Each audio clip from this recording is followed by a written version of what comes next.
Hey, what's up, pro wrestling fans? Welcome to Nation's Corner. I am Front Row, as always, joined by Debhausen, the great and powerful, newly bespectacled Debhausen. Yep. Tony Justice, the greatest truck driver of all time. What's up, people? What's going on? What's happening? Nothing. Another boring week. Not much to talk about. Yeah, nothing happened whatsoever this week. Nope. Yeah, lots of stuff happened. So before we jump into the pro wrestling talk, Deb, what happened in your week? You had a big week this week.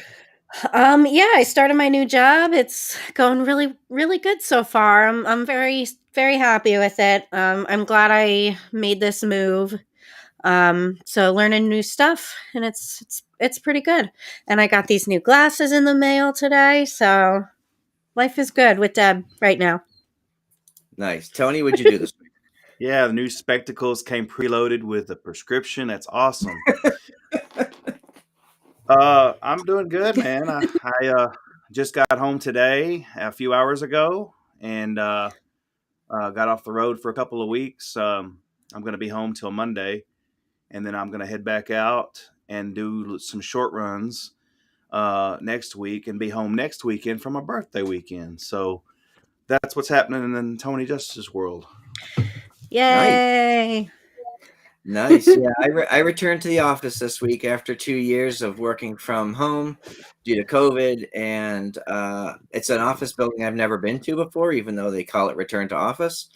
So the building's really nice, but the commute sucks. So I'm not a big fan of driving into the office. The weather's getting warmer here in Charlotte, and now I'm stuck in a cubicle, but it is what it is, right? So yeah, you guys have heard me complain all week. Nobody else needs to hear it. So yeah, so a ton of stuff happened this week. I just want to hit on a couple things first before we really dive in. I have to give a shout out to Trenda. Trenda was on Thunder Rosa's vlog today. Trenda is tremendous on this vlog. Just awesome. Even though Thunder gives us huge props as a group and all the stuff that we're doing, she does call me a motherfucker on the video. So I got that going for me, which is nice. Which is nice. But no, Trenda was great on there, and my friend Marsh was on there as well. He made some artwork, and but the travel vlog was a lot of fun. Deb, I know you watch a lot of interesting vlogs. Was there anything that popped up this week that we should pay attention to? God, I'm trying to remember. Big news is that Ethan Page has been quietly moving to the United States. So he announced that this week on his Patreon and then on his vlog. So I guess he's had, a crazy and hectic couple of months, not only with the travel with AEW, but basically every spare moment he gets, he was working on moving. So that's exciting for him. I know immigration stuff can be quite a hassle. So it's exciting that he was able to make this move. He says it'll make travel a lot easier for him. So that's exciting news, and I was happy to hear that. Other than that, I don't think there's really anything big that happened on the vlogs this week. Well, I like the vlogs from AEW stars because it's behind the scenes. You don't obviously hear about storylines and stuff like that, but you really get to experience. Yeah. Because they had like the reality shows, which were mostly scripted in WWE, and you did see some of the travel and whatnot. But the vlogs, really, we've seen BTE and, of course, Thunder's vlog and Ethan's vlog and Sammy's vlog, and you see different viewpoints of different events. And it's like a movie that has 4 parts, the same event from 4 different views. So it's pretty cool. Yeah, I like it. And Evil Uno has a vlog now, which is pretty good. Bunny has a vlog where she tests Oreos. Danhausen, of course, has a vlog. So everybody's got their own thing going on. Yeah, I noticed Danhausen's popped up in everybody's vlog recently. Yes. He's everywhere. I love me some Dan. Love that Danhausen. Yes. Okay, so let's jump into it. I know there's a bunch of stuff that we wanted to talk about. We're going to talk about the preview. We're going to preview Revolution for tomorrow night, which is a really exciting card. But I want to talk about what happened on Dynamite this week. And we opened the show with Tony Khan in the ring. I think it's only the second time he's been on Dynamite, although he's present in the arenas at the shows. He's not really an on-air talent. And he makes this announcement that he's purchased Ring of Honor. And so a couple of points about this, and I want to get your thoughts on this stuff, because AEW did not buy Ring of Honor. Tony Khan paid a reported $35 to $40 million out of pocket for Ring of Honor. So he owns it privately, or he owns it through a corporation that's privately held by him. However that works, I don't know. It will be very interesting to see what he does with the brand. But I wanted to get your thoughts on, so when you were watching Dynamite, like we were watching Dynamite on Zoom and the announcement came, like what was the first thing that went through your head? Like obviously surprised, but like what were your thoughts? I was very happy. I like that. I'm a fan of Ring of Honor in the sense that I know that they have, they've had a big part in the wrestling industry over the last like 15 years or whatever it's been.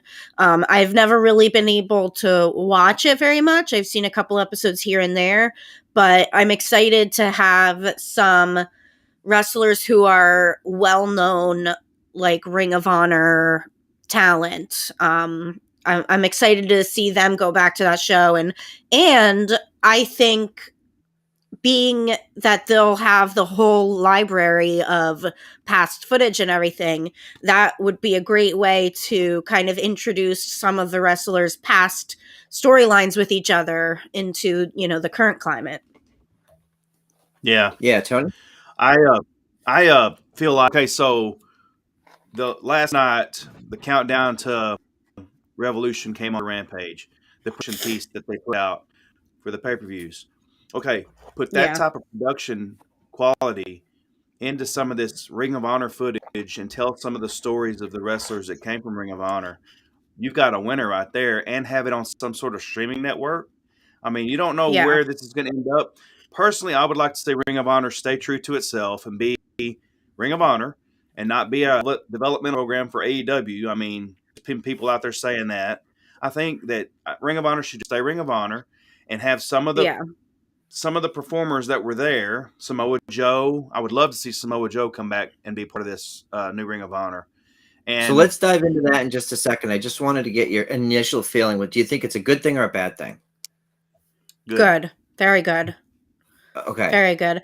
I think the biggest reason why it's good is because Ring of Honor was owned by Sinclair, which is a media company. They really couldn't care less about a wrestling show in their portfolio. So now the company, which is a very beloved company in the wrestling industry, is being owned by someone who actually cares about it and wants it to be a good show. I think that's the biggest thing why it's good. Yeah, I think also it's interesting because we've heard from people who are close to Tony that he was, and I think he said this in interviews, he was a big fan of the NXT Black and Gold brand. And if you go back, the Black and Gold brand was called the new Ring of Honor because it was a lot of the hard-hitting style from Ring of Honor, but with a WWE production and budget. And that's, for me, that was my favorite show for a long time. But now you could have Ring of Honor is the new NXT Black and Gold. And if Tony Khan views this as keeping it a separate brand, separate from AEW, give it its own personality, just like Tony said, keep that gritty, hard-hitting perspective, but then add in, like you said, add in all the production quality of the Turner Broadcasting Group and the AEW group. Now you've got something that could be really cool and really special. So let's assume for a second, and we're just going to play fantasy booking, right? Like, let's assume for a second that it's quote unquote developmental, but Tony has the opportunity to recreate the NXT versus WWE battle, which, we know that WWE didn't want that to happen after they got their own identity. They decided to rebrand it and go back to, a different thing. But for the fans, like, there were people in the arenas when NXT was touring chanting FWWE when Stephanie McMahon was in the room. So if you have you have hardcore AEW fans who are already Ring of Honor, New Japan. They're already hardcore wrestling fans. They're going to look at this as like a more concentrated version of a pro wrestling product, or at least that's what I'd like to see. So Yeah. let me ask you guys, if let's say for the sake of argument that that's the direction that Tony Khan goes, do you think that he should focus more on bringing in the dark and elevation talents, bringing over main roster AEW stars? Like, how do you think he should populate the show? I think he should take like well-known Ring of Honor talent, establish it first before they expand it. Yeah, and I just want to Yeah. address this. Oh, Mrs. Front Row says they might not be able to move between the two. That's an interesting point. So, like we said, Tony owns it. So, if he has a talent from Dynamite on Ring of Honor, does that contract move? You know, is there an exchange of money? Does that performer get different money? And really, that's kind of not our concern, but it opens up a whole different world, right? Yeah, we don't know that. And as fans, we're not privy to that information. So it's not necessarily something we even need to concern ourselves with. But I think the question is interesting because you can say on paper, Ring of Honor has just acquired Tay Conti. We purchased her contract. Like, from a storyline perspective, it gives you some really interesting opportunities. Okay. Yeah. Elder Mongrovian Mike says the Briscoes, them boys. Oh, yeah. Yeah, and there's already rumors about where they're going. So, Tony? I feel, AEW and Dark and Elevation are, that's where the talent's going to kind of cut their teeth. And if they open eyes over there and are able to be used on Dynamite or Rampage, then that's great. But there are so many talents in AEW right now that someone might be opening eyes on Dark and Elevation, and they just don't have the time to use them on Dynamite or Rampage. So Ring of Honor would be a place they could go and get some attention. Yeah. Yeah, and Sean says in the chat, and this is a good point, there are no performer contracts left. That's correct. As of March 1st, the remaining Ring of Honor contracts expired. So as of today, there are no contracted talents there. So Tony's free to, he owns the intellectual property of the brand, and he owns, and the timing's perfect, right, from a business standpoint, because he owns the library, but he didn't actually take on the responsibility of any contract. So he's sort of blank slate, like he's free to kind of do whatever he wants. Yeah. So one of the questions I had for you guys too is, like, before Ring of Honor ended last year, they had done a really good job of rebooting their women's division with Maria Kanellis doing the actual booking and writing.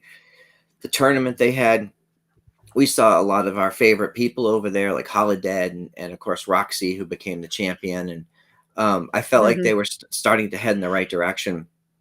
Do you think that he will have the ability to do that, or would you maybe hire maybe a veteran female talent to run that division? I would like to see Maria back in that role. I think she was doing a great job, and I think she probably has, more ideas left. So, hire her back for that role and have her run the women's division. Tony Khan can't do everything. Right. I agree with that.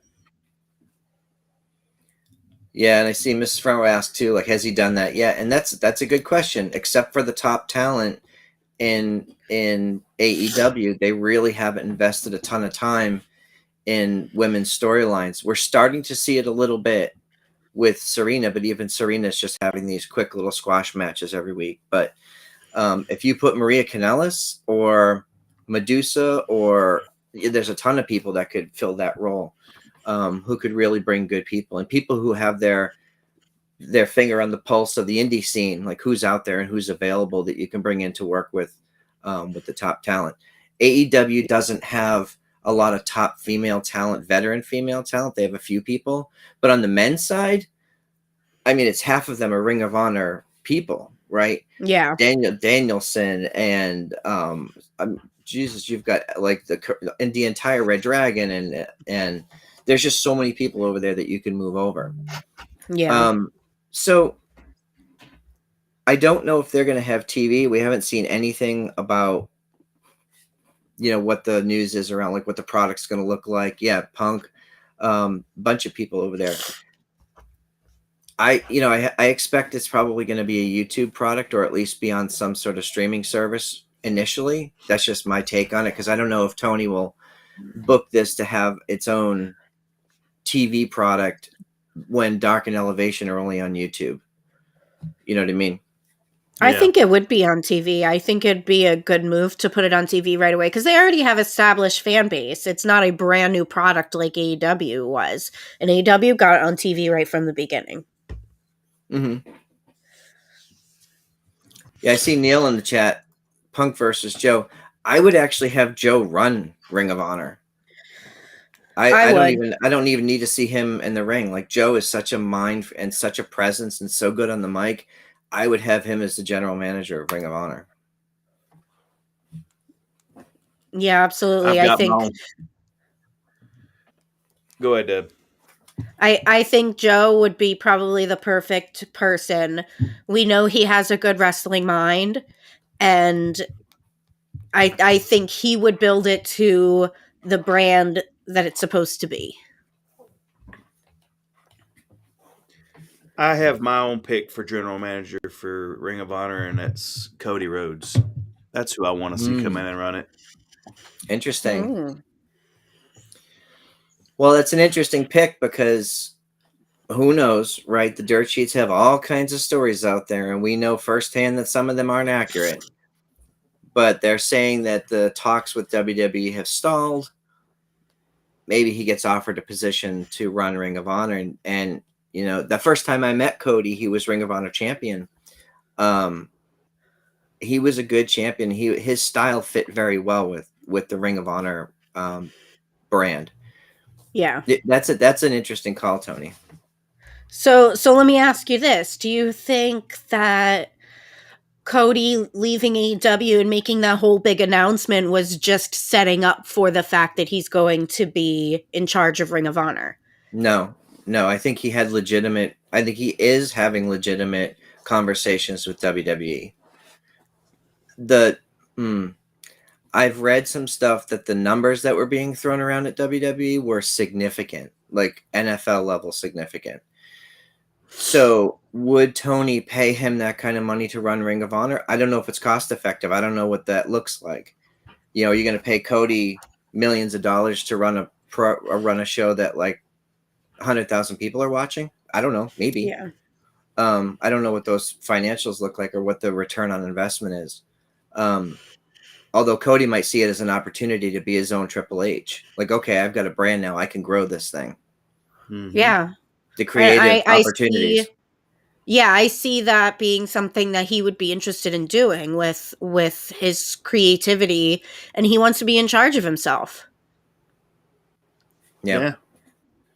I mean, the old Beatles song "Can't Buy Me Love" comes into play right here, because you can throw any number you want to at somebody, but if they're going to get to do what they love, then does it really matter what they're getting paid to do? As long as they're happy and they want, like you said, Front Row, he has his opportunity to be his own Triple H, to run his own company, to do it the way he wants to do it. So, I mean, we'll see. Yeah. And the question about Brandy, like, they're two people. They're just because they're married doesn't mean they have to go hand in hand everywhere. Mm-hmm. But they do work well together, and they do present well together. And she does have an executive's mind. So, whether she's working there on screen or even behind the scenes, if they come as a pair, that might work. I don't know. Like, I don't know how that works, but Cody is obviously a more seasoned, higher level in-ring talent than Brandy, and that's no disrespect to her. She just doesn't have the reps and the experience that a lot of the other women in AEW do. So Right.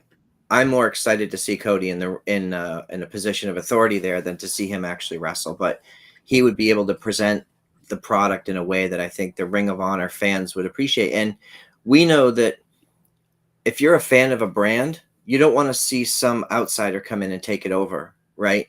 We know Tony was a huge fan of Ring of Honor, and then to bring in someone who is an ROH original or a veteran, like that, Mhm. that works from a fan's perspective. So yeah, it's going to be interesting. And I've heard chatter on social media that Cody wants to kind of follow in the footsteps of his father as far as, you know, moving out of the ring and being more on the creative side. You know, he wants to build that legacy for himself. And I think that's a great idea. Yeah. All I know Yep. is it's more places for people to work.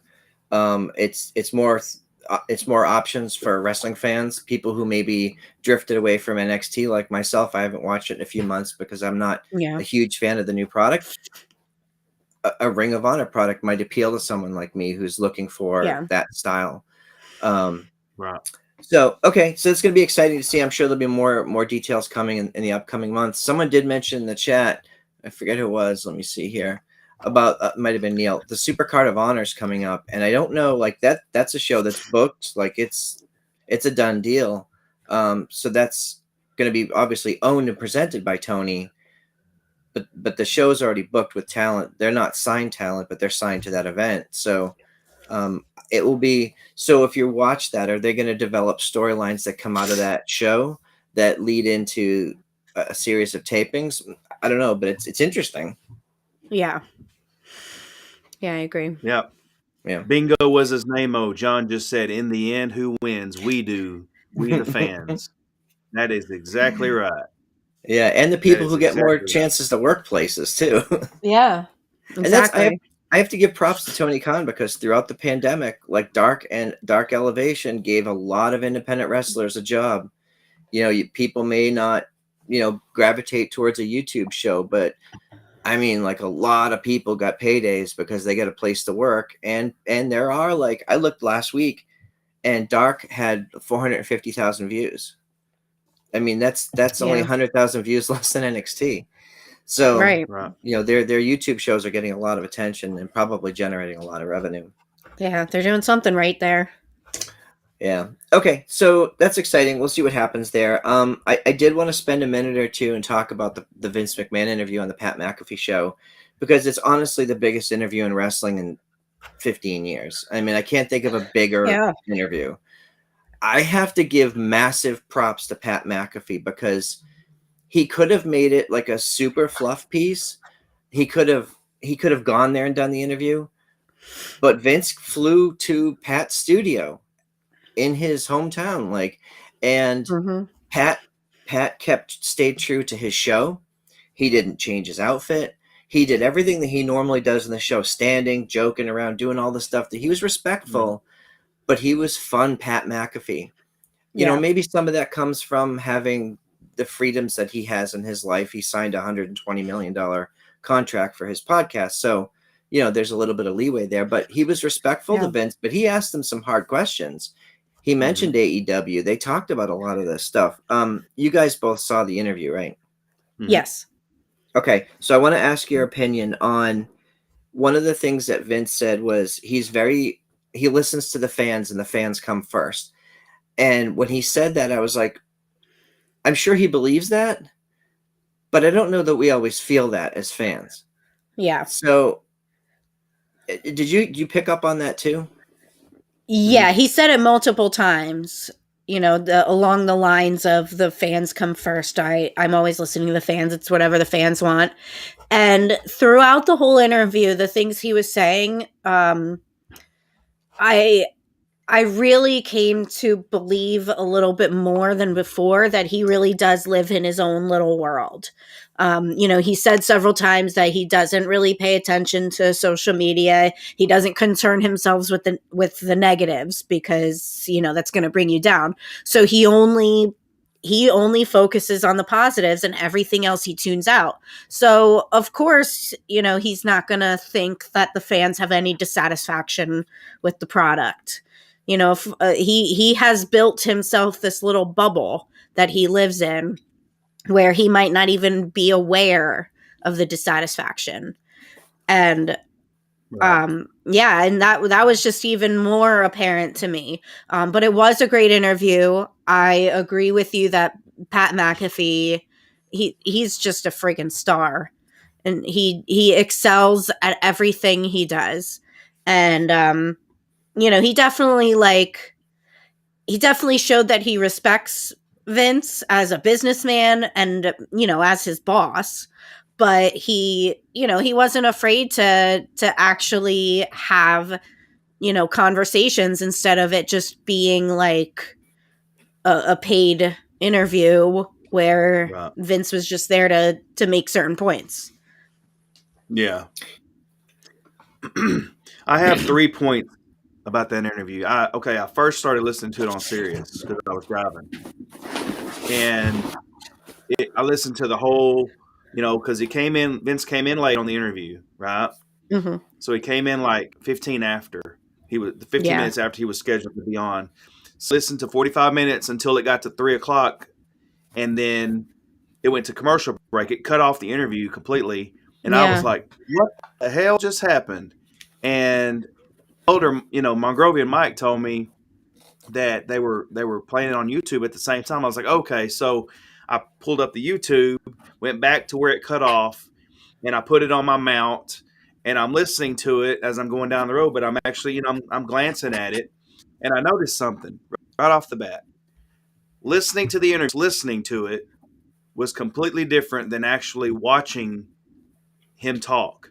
Because you Yeah. see Vince, you see Pat and Vince's thing they have going on with each other, and you've seen how comfortable Vince was sitting there. You saw him smiling at Pat when some of the things Pat was saying when he was interacting with his boys in the he, like Front Row said, he was Mm-hmm. doing his normal shtick. He was what and Vince was getting a kick out of Pat, and Yeah. so there were a few times during the interview where Pat was trying to he was trying to segue into wrapping it up or whatever, and Vince was like, "Was that it?"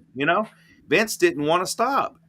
So the interview was totally like what, an hour and a half of gold. I Yeah. mean, the stories he told, the Jim Ross story, the thing he said about perception when he said that, if people perceive me to be an asshole, then I'm an asshole. I'm not, but if people think I'm an asshole, then I'm an asshole because you can't change perception.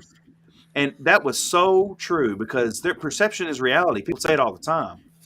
And then the Yeah. last thing that I got a kick out of the interview that totally just touched me. I mean, a tear came to mind when he said it.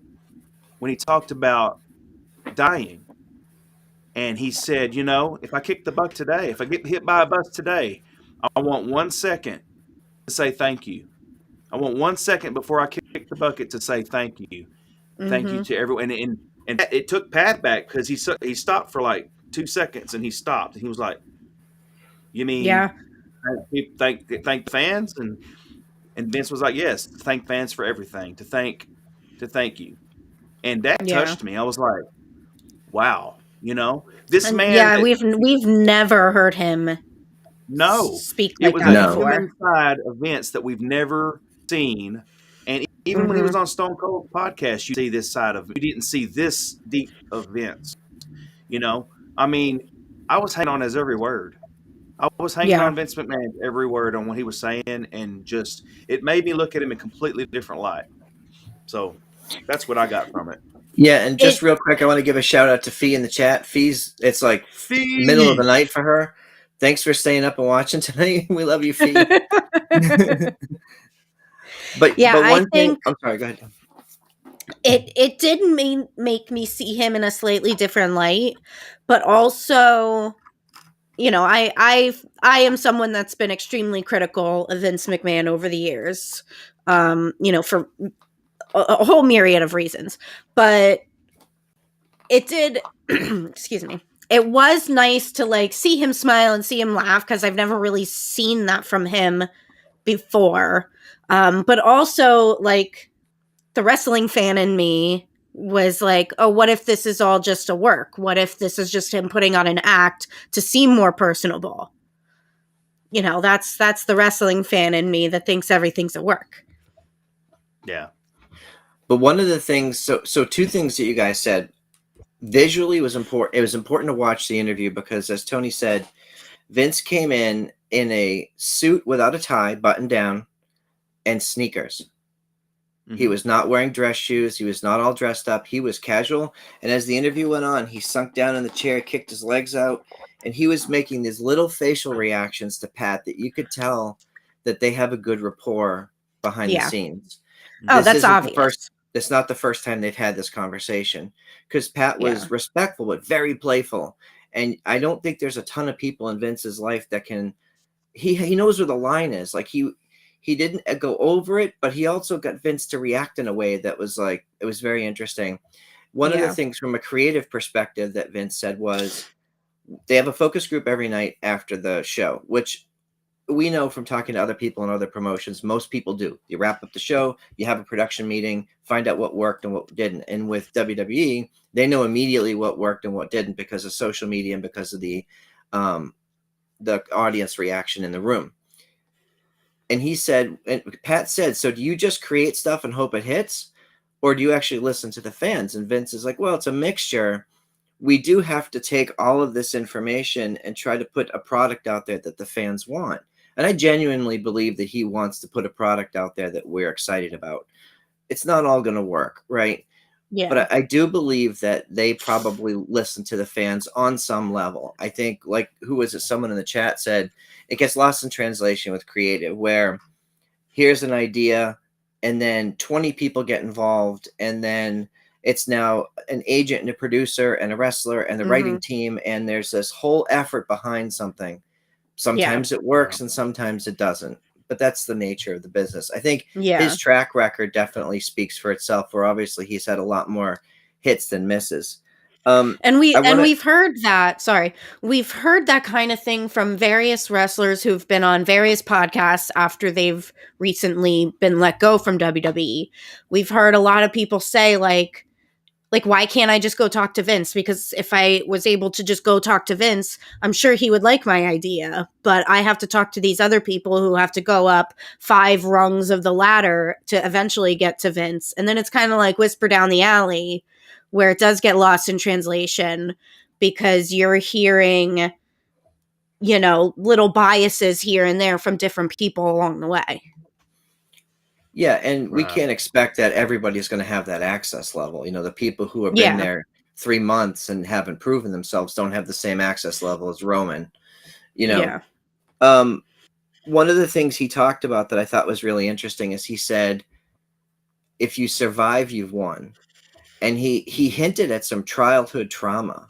And I think a lot of us picked up on it. He talked about, he didn't say it, but if you listen and you read between the lines, he said, when I had a very hard upbringing, lived in an 8-foot wide trailer in North Carolina, and it's a tough topic. Okay, so if you know anybody who's survived childhood abuse, people like that are fearless because they've already been through it. Like, you can't hurt people, and he has that. He has that mentality. Like, you're not going to beat me.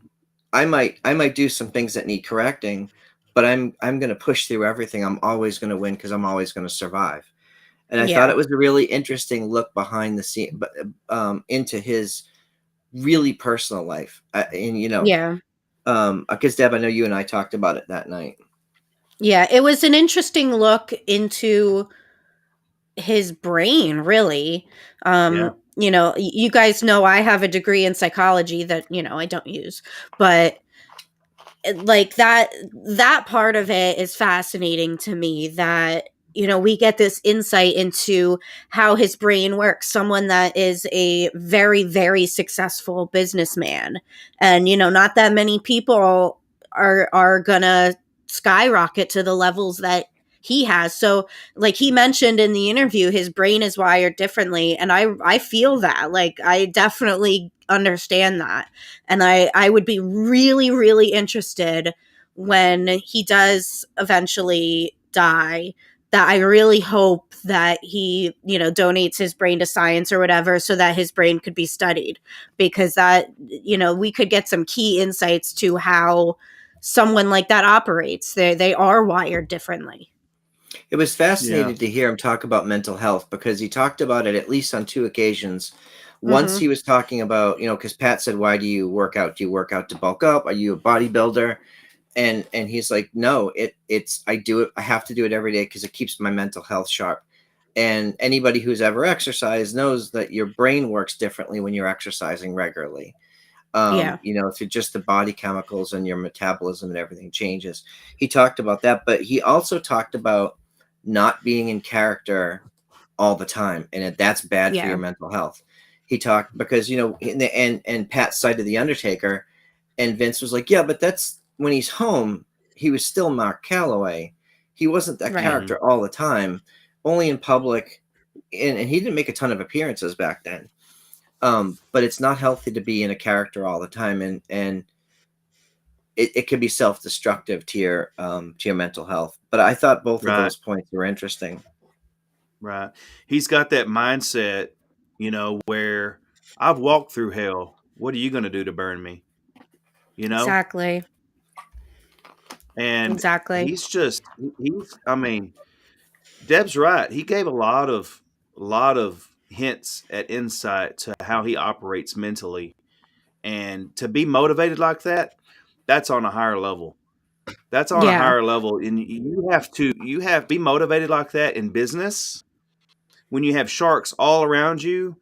And he talked about, when they first started during the Attitude Era, he didn't have a lot of money in the bank. That was all he did. He talked about it on the interview, and it was just like I was sitting there going, wow, the height of the WWF at the time, and with everything going on, and he was his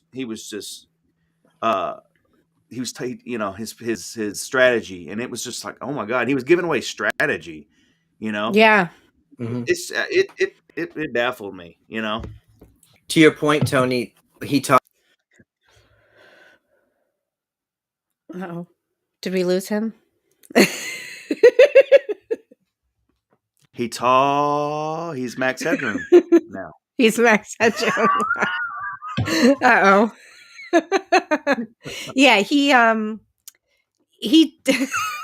he's still frozen. Yeah, it looks like we may have lost him. You guys want me to jump in until he gets back? Yeah, go ahead if you have something to add. Absolutely. Come on. Honestly, tell us the points you have. I love the interview. We got to see a side of Vinnie Mac that we haven't seen in quite some time. He was real. Pat got some things out of him. In my opinion, it was awesome. It's hard to put in words, but it was great to see Vince McMahon sit down and open up on some things and talk about them. Yeah. How many times do we get to see the man come out and actually speak publicly? Not a lot. Very rarely, and not in a long time. Not in a long time. The Bob Costas interview, and that was like early 2000s, late 99, early 2000s. Front row's back. Welcome back, front row. Sorry, all right. Welcome back. All right, welcome back, Bob front row. Interview, and then you had the Stone Cold podcast, and that's the only 2 instances I can think of where you actually had an interview with Vince McMahon. Did you mention his business practices? No, you were in the middle of saying the thing that really struck me about that was, and I've never heard him say specifically how this worked, but when he was buying his father's company, I thought that he just had earned enough money to buy it. Well, he said specifically he had an agreement that he had to make payments on it, and he had to make balloon payments, and over time that balloon payment gets bigger and bigger.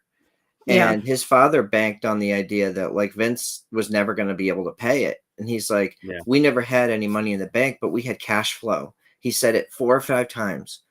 It was all about cash flow. He worked hard enough to generate enough revenue to have cash flow to pay the payments. So at the end of that, he bought the company. And they were shocked that he had enough to buy the company. And that's, like you say, that's him giving you strategy. That's really interesting. Mm-hmm. Yeah, absolutely. But also as a businessman, there are certain things that a lot of businessmen do in their businesses to get money that's, not very favorable. And I'll just leave it at that. Yeah, no, it's very true. And we've talked about it before. I did think it was interesting because I've been an outspoken person about their Saudi Arabia deal. Okay. I did think something he said was interesting because he talked about wrestling fans being the same around the world. Politics aside, I vehemently disagree with the politics and the culture and all that stuff. But I do agree that there are wrestling fans there that watch. He said, like, we've been a presence in there forever. When we saw, and I don't watch the pay-per-views now, but I've seen clips. There are little girls in there who know all the performers. They have the product. Yeah. We've talked to people as recently as last night who used to work on presenting WWE in the Middle East and other places. So we can only hope that there's change and that they have the right mindset. I don't know. We'll see. But I did like him talking about, actually the uniformity of wrestling fans around the globe. Yeah, humans are humans, regardless of the style of government that they have. People are people. I have one more question for you guys because I know we want to talk about the Revolution card, but Vince talked about Brock in a way that I don't think very many people talk about Brock. Yeah. And he said he's a smart son of a bitch. And I've talked to a couple people who know him. I've never met the guy, so I can't speak from experience. You guys have talked to people who know him. Behind the scenes, like, he's an interesting cat. And to have Vince's respect and to hear the way that he talked about it, it was funny because he said, "Oh, he's a Neanderthal and stuff." He goes, "No, he's not." Yeah, he's not a Neanderthal. He's a Viking. Yeah, exactly. But it was interesting that he brought Brock up. Okay, so we got about 15 or 20 minutes left. Deb, why don't you lead us through the Revolution pay-per-view for tomorrow night? It's a real interesting card. Oh, good Lord. Hold on. I'm wholly unprepared. I need to pull it up on Twitter. All right. So while you're that, I have something to talk about. I have something to talk about. So this week on Dynamite, Thunder and Britt were in a ring together, and I really scratched my head as to why you would put two competitors for a world title on a pay-per-view in a ring together just days before. It was a real head scratcher for me, but it is going to be an exciting match tomorrow night. It is for the AEW World Women's Championship. And okay, so I will let you guys in on, like, some of us know Thunder personally, right? And they do not I'm like not that lucky. Well, you've talked to her. Stop. Yes, I've talked to her. I have not met her in person yet. I will. Okay, WrestleMania but you've spoken weekend, to her though. one-on-one a few times, and you know she's very passionate. Oh, absolutely. She and Britt do not get along for real. And I don't know Britt. I can't speak to her person or her character. I think she's a great performer. But what we're going to see tomorrow night, Thunder keeps using the word violent in all of her promos and in the videos and the stuff that we saw on the package that was on after Rampage last night. I think we're going to see a different kind of match. So I just want folks to understand that, like, going into this, there's some genuine animosity and some genuine hatred between these two people that I think is going to play out on screen. Yeah, I think so too. Shit's going to get real. That's a better way of putting it. Thank you. Shit's going to get real. So yeah, I'm absolutely excited for that match. I do have the card pulled up now. So other than that match, we have Hangman Page and Adam Cole for the AEW Championship. So I am really looking forward to the Battle of the Atoms. I think, both of them have proven themselves that they're very, very good. Then we have a three-way match between Wardlow, Keith Lee, and Hobbs, and the winner gets a shot at the TNT Championship. So we got that. That's a ladder match. And then the big thing is CM Punk versus MJF. So okay, so let's take these one by one. We already talked about the Britt and Thunder match. I do want to find out who you guys think is going to win. Thunder. Yeah, it's all three of us. Okay. The CM. Well, let's come back to the CM Punk one. The two Atoms, the Battle of the Atoms. Man, this is hard because like I think they've done a really good job of giving Hangman Adam Page some matches that have upped his stock and his equity. Right, he's had some really hard hitting, grueling matches. He's had to fight to retain. They haven't been throwing him softballs, right? I feel like it's too soon for him to lose this title. I love Adam Cole. I loved him in NXT. I saw him in person in Ring of Honor. Like, all of that's great. I'm a huge fan. But I think that Adam Page needs this title more than Adam Cole right now. I will say I do agree with that. I think Page is going to win. I think he's going to retain. Also because Adam Cole is, I don't know, who's really the heel and who's the face. I think Adam Cole's supposed to be the heel, but he's so loved by the fans. And I think the story would be better if Cole is chasing it. Like, Adam Page has had to prove himself time after time, and I think he has. He's done a great job of proving himself. So I think like Adam Cole needs to chase it for a little while. Yeah, I agree. I even though I was going to say that Adam Cole is Adam Cole, I think they're going to give it to him tomorrow. I do agree with y'all. I think Hang needs to retain and have that, maybe another match down the road.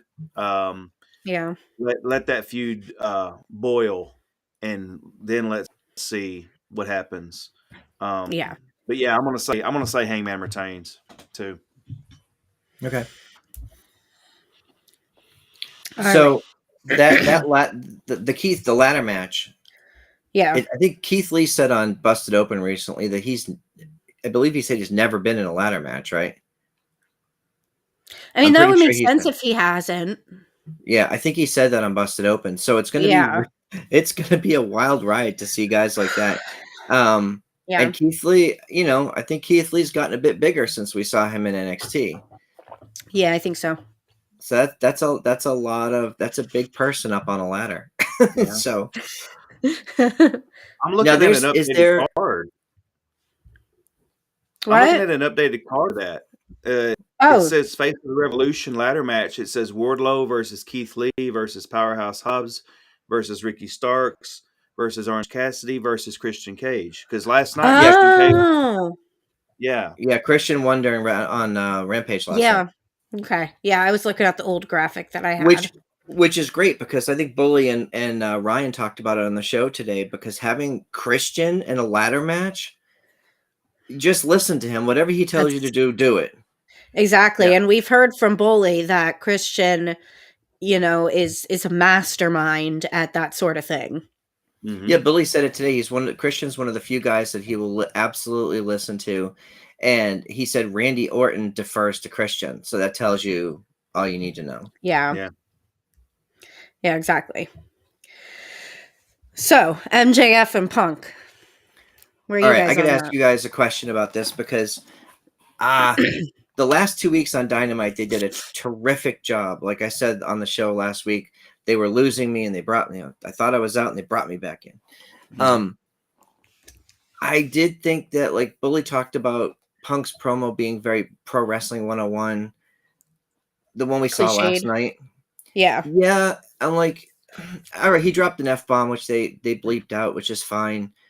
But it did feel disingenuous compared to the stuff that they had done in the ring the previous 2 weeks. I'm not any less interested in the match.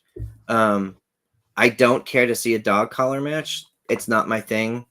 I'm sure it'll be fine. It's just not my style of match.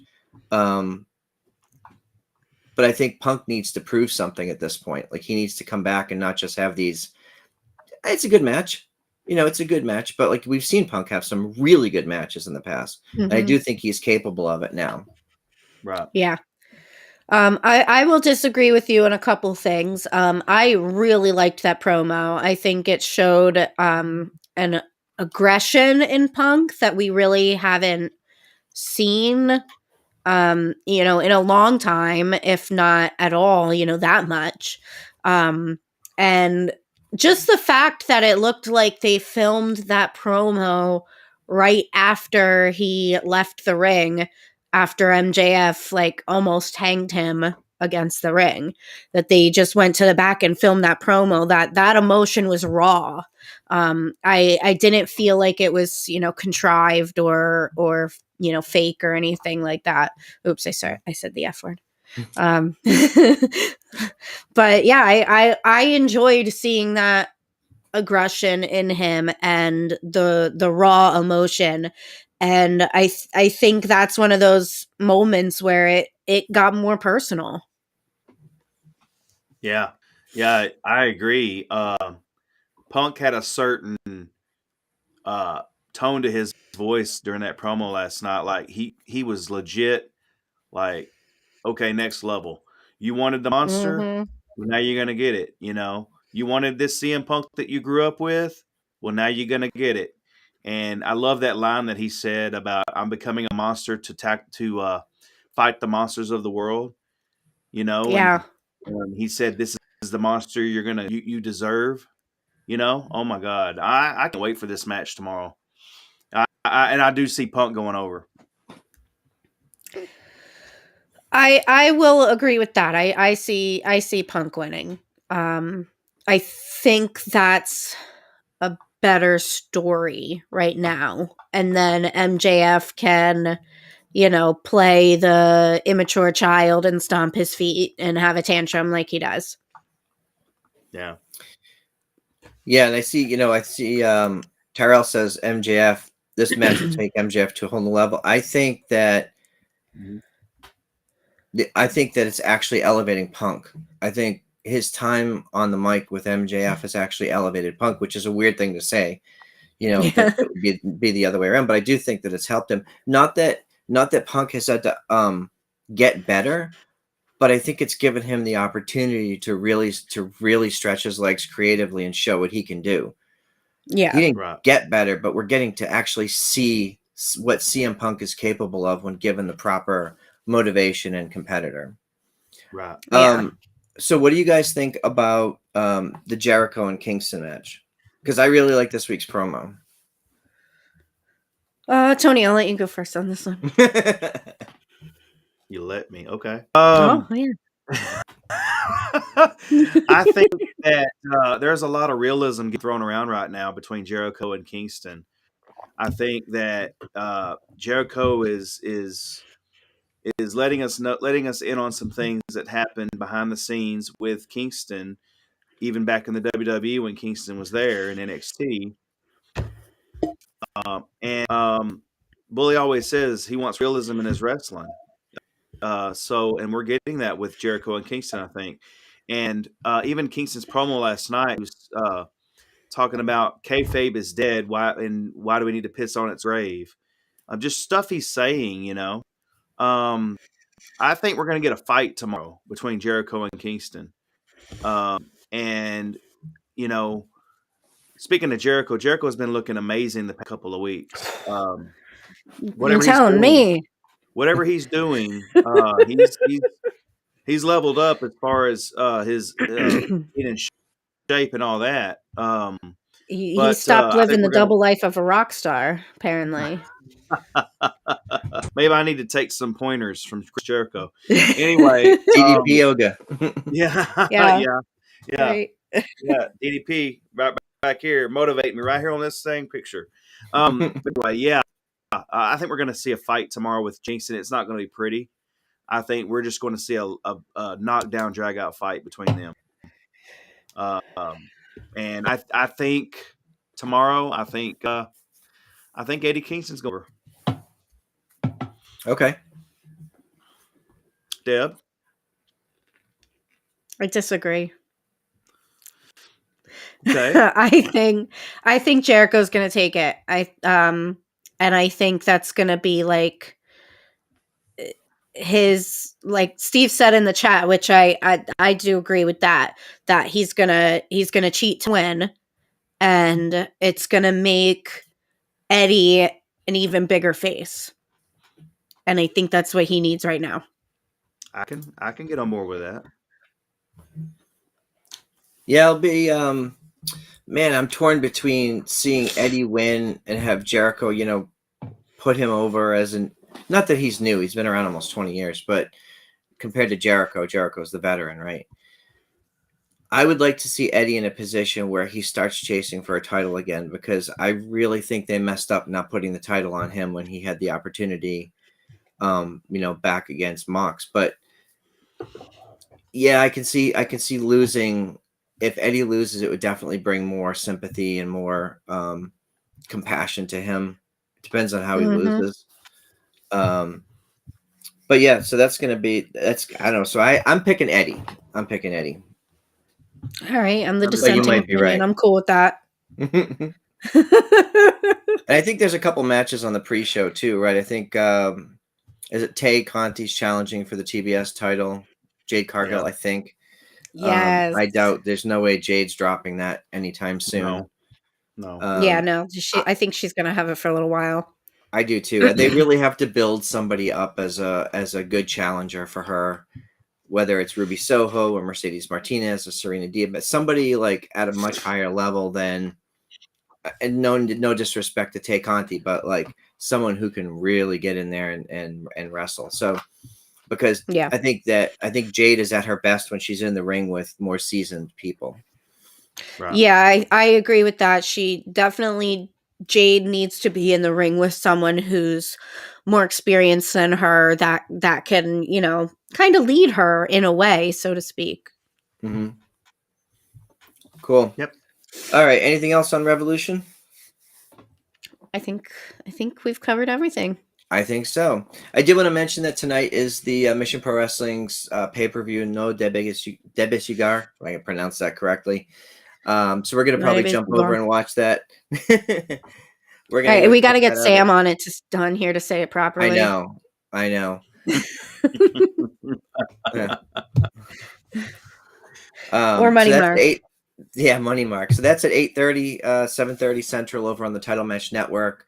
Check out the show tonight. We've already covered a lot of the matches on our previous shows. Look out for our turnbuckle. Our messaging is everywhere. The fine people at Mission Pro put our logo all over the pay-per-view tonight. And we're going to be looking forward to that, as well as the shows coming up at the Collective in April.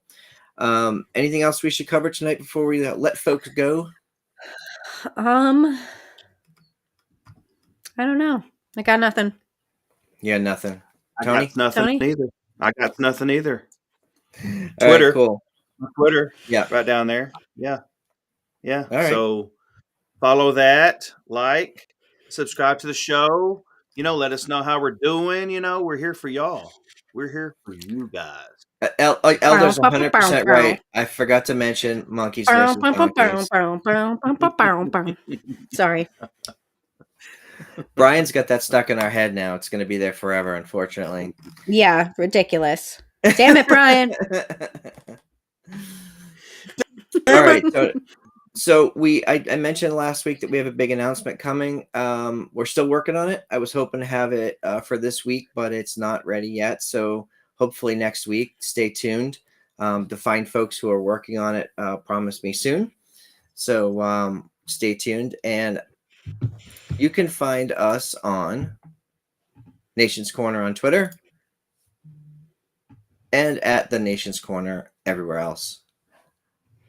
I am Front Row at PW Front Row, and we will see everybody next week. Thanks for joining us.